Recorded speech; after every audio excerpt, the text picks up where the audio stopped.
Welcome to the Collide Kids podcast, hosted by Christen Clark. This is a show for kids and families. You are going to meet new people and have fun while you listen. Let's do it!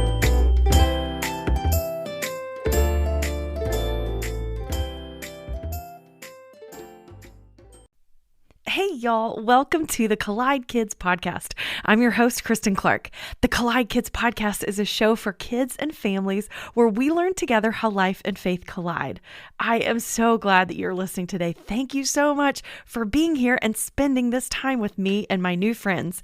If this is your first time listening, I just want to say welcome. I'm glad you're here too. Don't forget to listen to the end of every episode. That's where we have the kids only segment where kids just like you get to be on the podcast. Well, as you might already know, I love learning about people with interesting jobs. We've had some really cool people talk about their jobs on this show throughout lots of episodes, like my friend Reggie, who was on episode 7, and he's a game show host. We've also had Will on episode 24, who was a firefighter, or Dr. Chinwe Williams, who is a psychologist in episode 31, and my friend Bryce, who works in marketing for Broadway. He was in episode 63. Well, I will say that one of the most popular jobs that I've had on this podcast is children's book authors. I've loved getting to know some of these authors and learning about their books, like Sarah Jean Collins and Katie Kinney Phillips and Dorena Williamson and Brock Eastman and Kara Snyder. And let me just tell you, there's a few more coming. I have a lot more children's book authors that are excited for you guys to hear about their books. And since I love reading, it's just the perfect idea to have them on the show. Well, today I have someone who's not a children's book author. She's a children's book reviewer.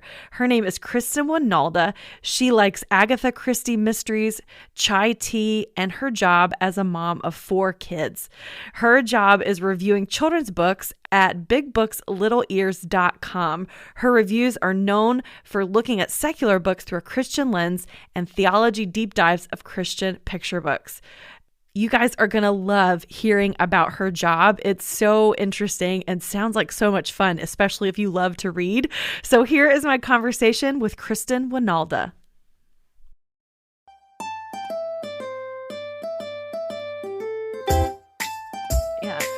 Kristin Wynalda, thank you so much for being on the Collide Kids podcast today. Oh, well, thank you, other Kristin, for having me. Yes, I always, whenever I meet another Kristin, I always say, I love your name. And then just you rolls have to off ask, the tongue. Yeah. And then you have to ask how they spell it, because we all spell it so differently. That's so true. I don't know that I've met another Kristin that spells it like mine. I spell it with a CH and you spell yours with a K. So yeah, we're unique. Even though our names are the same, we're still very different, right? Would you just introduce yourself and tell us a little bit about who you are and what you do? Sure. So my name is Kristin Wynalda, and my husband and I have 4 kids.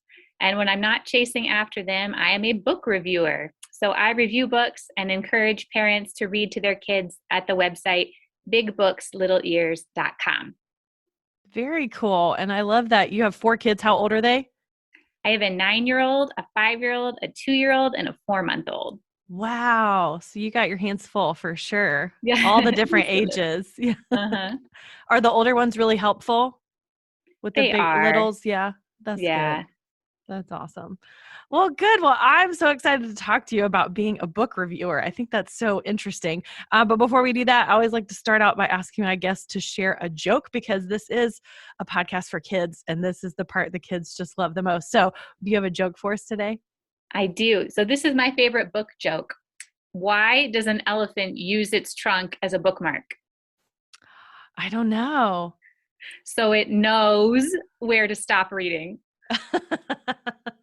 I love that one. That's funny. I love that. And you had a book joke to go along with your job. That's so good. I love it.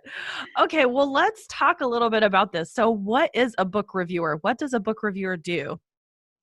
So a book reviewer just reviews books. So that means that I get sent books, or I find them at the library, or I pick them up at bookstores, and I read them and I check them out, and then I write about it online on the website. about what I thought and who would enjoy this book and who perhaps should stay away from the book.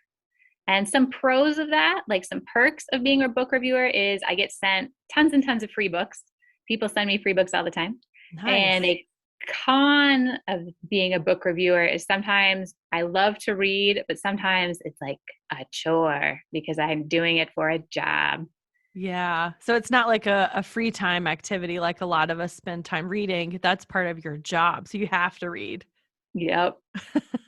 I understand that. It's kind of like reading for school versus reading for fun. When you're reading for school, you're like, you have to get through it. And sometimes it's interesting, but most of the time you're just trying to finish it. That's exactly it. So what do you do as you're reviewing a book? Do you like write things down or ask them to change things? How does that work?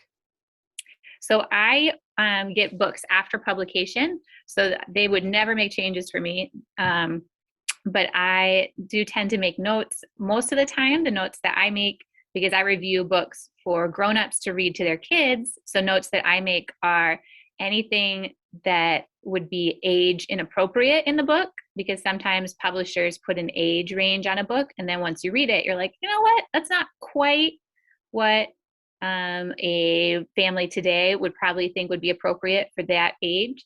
So those are especially important to write down. And then just like if my kids liked it, I also test most books out on my kids. So which of my kids liked it and what they liked about it. See, that's so good to have kids because you get their feedback. That's like, I get my kids' feedback on this podcast, like, what do you guys think? Did you like that one? They tell me, and they're very honest. So have you ever had to tell someone you didn't like their book or tell somebody like give a bad review?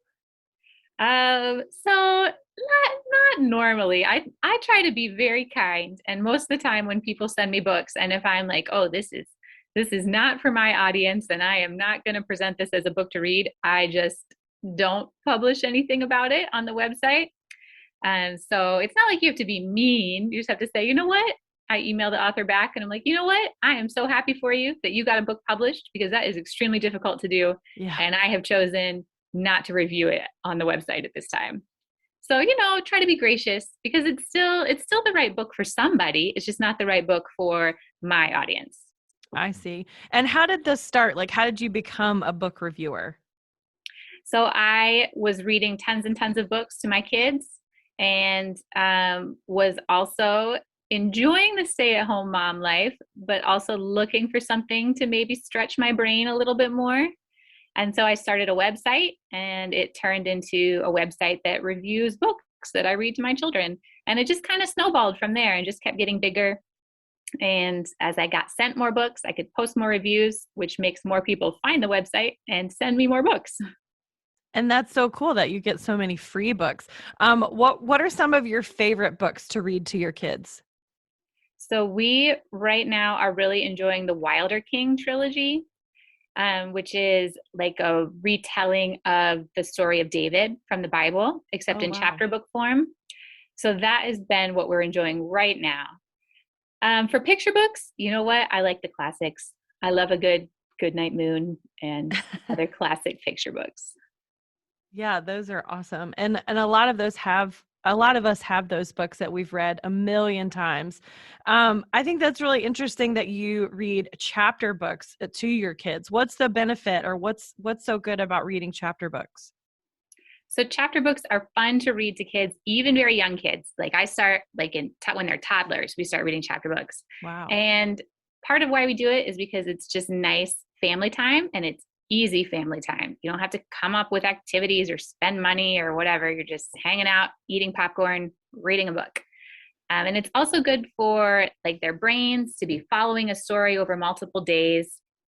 And it's just fun. It's just a fun thing to do as a family, especially as you kind of make it part of your family culture or like your family traditions of reading a chapter book together. Yeah, I love the idea of popcorn with it. That's so fun. What is one thing that families can do to get more books into our lives? Like, we need to read more. We know we should. So what's some things families can do to get more books in? So I would say the number one tip I have is, if you're going to become a family who reads aloud together, is that whoever the read aloud person is, normally it's mom, me in our family, that they have to actually like the book. So choose a book that mom actually likes, because otherwise it's going to be like, oh, we have to read that again. Why do I want to do that? And that's no fun. Mom's never going to do it. So if you choose a book you actually like, and then you'll be more motivated to read aloud to your family. That is my number one tip. And then my number two tip is definitely utilize audiobooks. There are so many great audiobooks and so much sort of downtime right now, like when I'm doing car pickup line, I've got some kids in the car and we have to sit there forever. So I download audiobooks from the library right to my phone. And it is so easy. It's such an easy way to get some reading time, reading time in quotes, when really it's listening. Yeah. And kids are learning, like you said, they're learning to use their imagination. They're learning to listen and to think through those things. So that's a really good idea. So what would you say to families who maybe they don't like to read or their kids don't like to read? Do you have ideas of how we can get our kids excited about reading?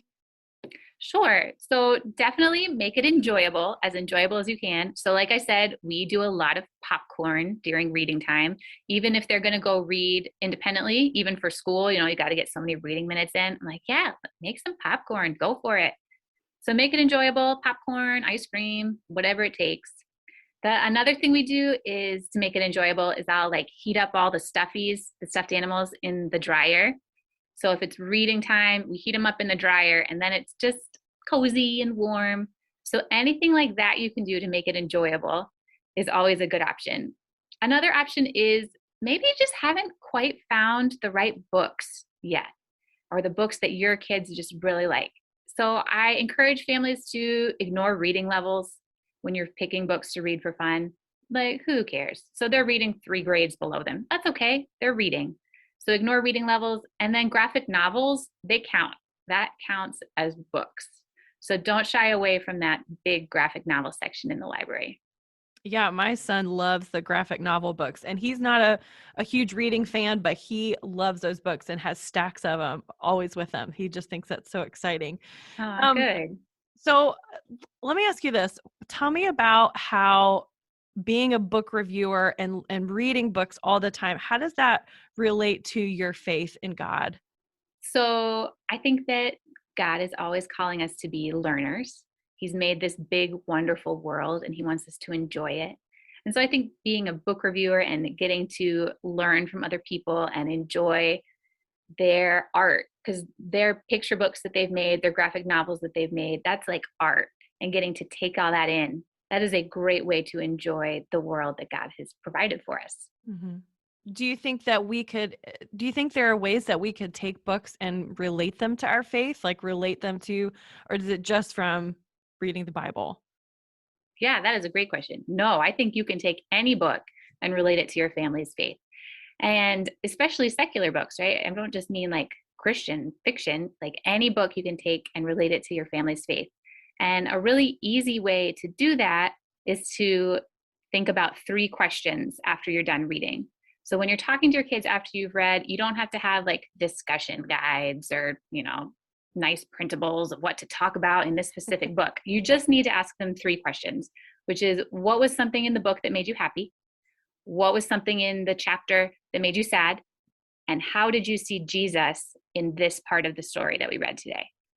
And then make sure that as parents, we're answering those questions also, so that we can kind of direct the conversation. So if in the chapter they were hiding in the woods from a bad monster, you could say, oh, well, I saw Jesus because God made nature and nature was in there. You could bring up creation. If a character in the chapter sinned and did something really bad and it didn't get found out, it was still hidden, you can say, oh, I see Jesus because he knows all of our sins, but grace is available. So that is a really easy, quick way. You don't have to think about it. It's just 3 questions. What made you happy? What made you sad? And how did you see Jesus in what we read? I love those. Those are great questions. And I think adults could use that as well. As we're looking through our books and we're trying to grow in our faith, we can relate things that we read to what God is trying to teach us. I love all of this stuff. It's such good information. What would you say is the perfect read aloud chapter book? What kind of books do you think work out the best? Ooh, yeah. So, okay, so it's going to be different for every family. So I'm not going to give specific examples, but just some things to look for would be, especially if you're starting aloud or reading aloud to very young children, you want to make sure the character list is short. You don't have very many characters. You want just a few extremely memorable characters so they can keep them straight. That's why a lot of times animal books make great starting chapter books, because it's easy to remember, oh, that's the dog who is different from the cat, versus if you start a book and it's like Billy and Timmy, like, well, which one's which? So you're looking for a few memorable characters. You also want to make sure that it has a really easy to follow storyline and it's not too convoluted. So like flashbacks, that's probably not the best for reading aloud. That can get pretty confusing. When I started my read aloud journey with my children, I don't know if you're familiar with the book Boxin, but I picked up Boxin. It's by C.S. Lewis. It's got like a dog on the cover. I was like, it's going to be perfect. This is perfect. No, it is a play script. Like it's a script for a play in a book. And I was like, it's going to be great. No, it's not great. So stay away from the crazy stuff. No play scripts, no flashbacks, no story within a story. Although you can do that with older kids, do the story within a story stuff. So pretty simple. And then you just want to make sure it lines up with your family's values. So like for us, in any book that we read aloud, I'm looking to make sure that sin has consequences. Like that would be something that's very important to our family's values. Why would you say that's important? Because in a lot of media and even books today, sin ends up being rewarded. And it doesn't mean that we don't read those books, and it doesn't mean that we don't watch those movies. It just means that we want to be aware that that's in there and bringing it up to our kids that, hey, you know what? Sin has consequences. And in this case, it worked out okay. But what could they have done differently to not sin in getting a good outcome? Or what could have happened? What could have been the consequences of their action that they didn't think about before they made it? Yeah, that's interesting. What are some other family values that you think are really important for looking for a book? We'll be right back after this. Raising kids in the digital age isn't easy, but Bark Technology makes products that help parents keep their kids safe online and in real life. They have an app, a phone, and a home device that lets families set parental controls on their internet-connected devices. I love the app because it helps us manage screen time and blocks websites and apps we want our kids to avoid. It also sends alerts and gives us the ability to monitor texts and social media and even track your child's location. Visit bark.us to learn more about how you can keep your kids safe online. Use the code COLLIDEKIDS to get 15% off your subscription of the Bark app.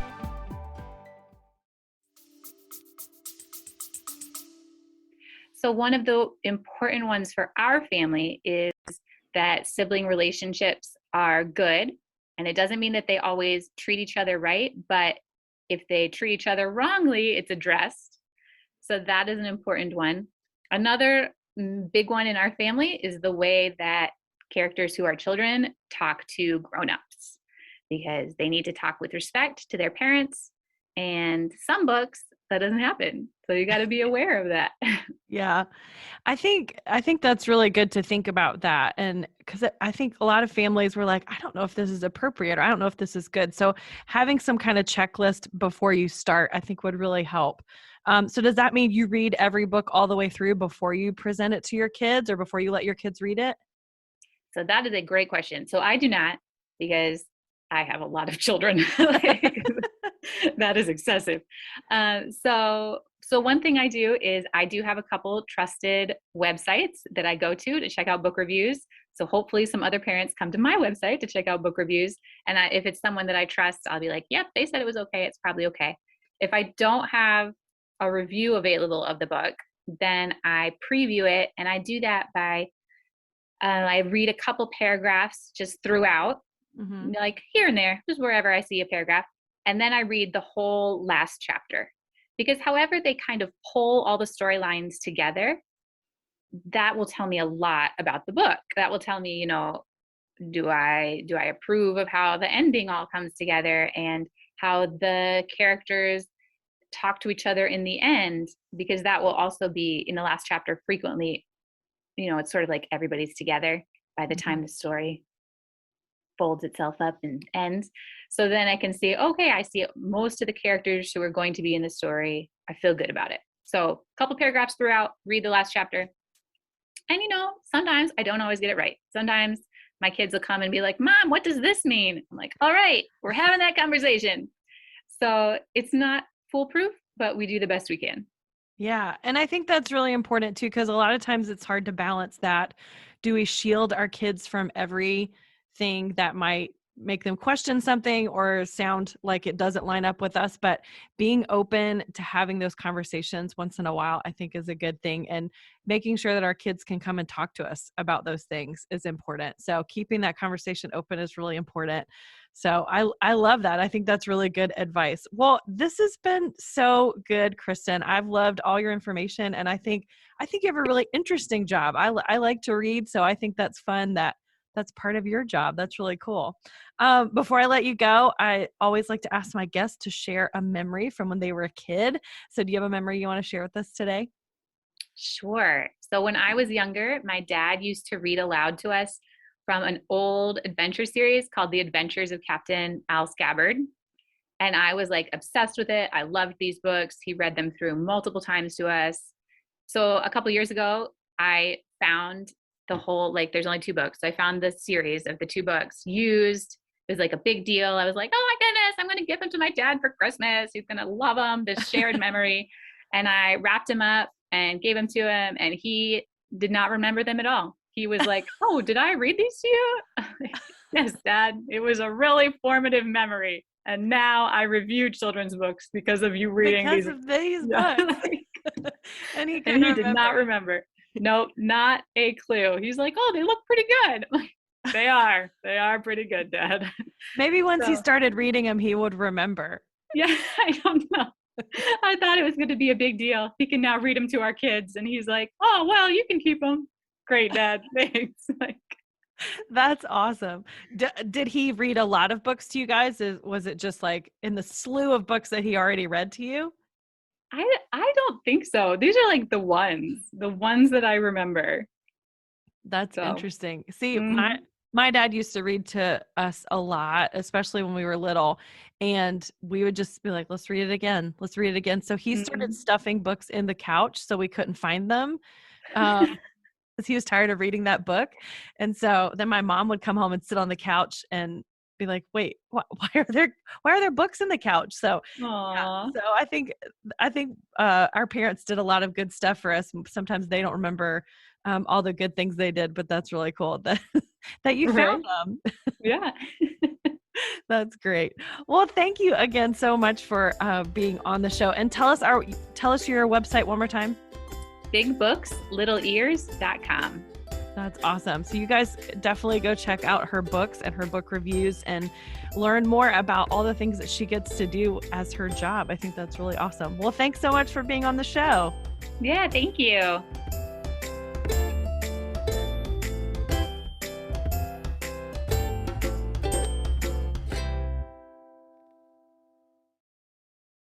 Wasn't that so fun? I loved learning about her job, and she had such good ideas, making reading aloud a special family time. She said it was good for brain development, especially for young kids as you're going through chapter books and letting a story grow. That's so interesting that that's good for your brain. I loved her idea of including fun snacks and cozies and popcorn, all those things to make reading time a special thing. I also love that she said, God is always calling us to be learners. He made this big, beautiful world for us to enjoy, and a book helps us do that. I think that's so true. She also gave us 3 great questions to ask whenever we're reading a book together, ways that we can dive into books a little deeper and have good discussions as a family. Those 3 questions were, what made you happy in this book? What made you sad in this book? And how did you see Jesus in this part of the story we read today? I think that would be a great thing for families to talk about together, and I think you'll really enjoy those discussions. She also gave some great advice for picking out books, especially if you're looking for something to read aloud. She said, make sure the book has memorable characters, that it's something that's easy to follow, and that it lines up with your family values. If you'd like to learn more about all the insights and the book reviews she's done, you can go to her website, bigbookslittleears.com. You can also find her on Facebook at Big Books Little Ears.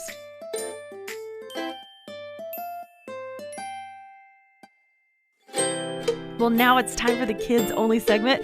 This is the part of the show where you get to be on the podcast. So I have two today. I have a joke from Shannon and a Bible verse from Jordyn. Check this out. What did the cow say to the spider? Move over so I can go to the movie. Move, said the cow, so I can go to the movies. I love that. That was so good. And she was 3 years old. That's amazing. Great joke, Shannon. Okay, now we have Jordyn sharing a Bible verse. Quite on set.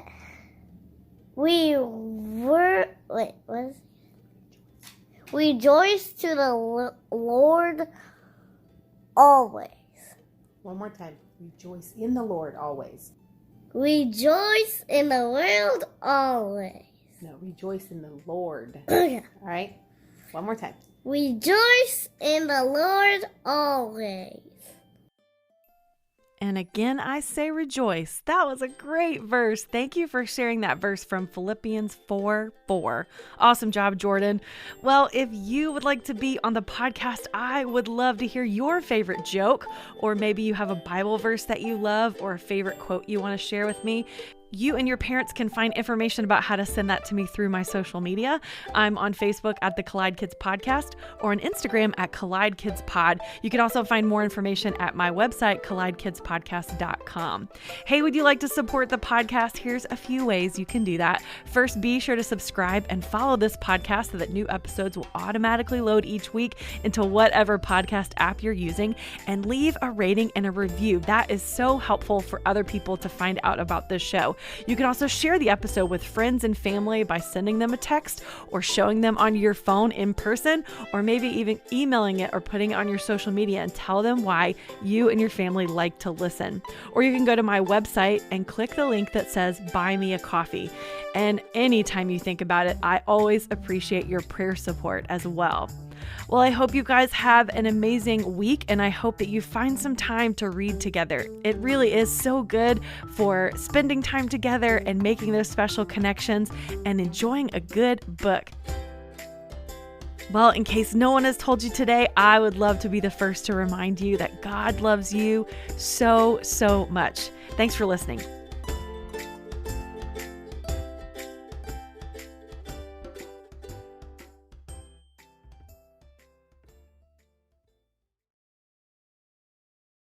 You don't have to go very far looking for bad news, because somehow it just finds you. So finding peace in the chaos can be really difficult, but it doesn't have to be, because the River mobile app exists. The River is a Christian music radio station dedicated to playing music to help you get through life's toughest moments or life's happiest moments and everywhere in between. And all from artists who love Jesus and are real people just like you. Listening is easy. You can download it wherever you get apps from. Just search 1049 The River or listen online at riverradio.com. And know that The River is proud to partner with the Collide Kids Podcast.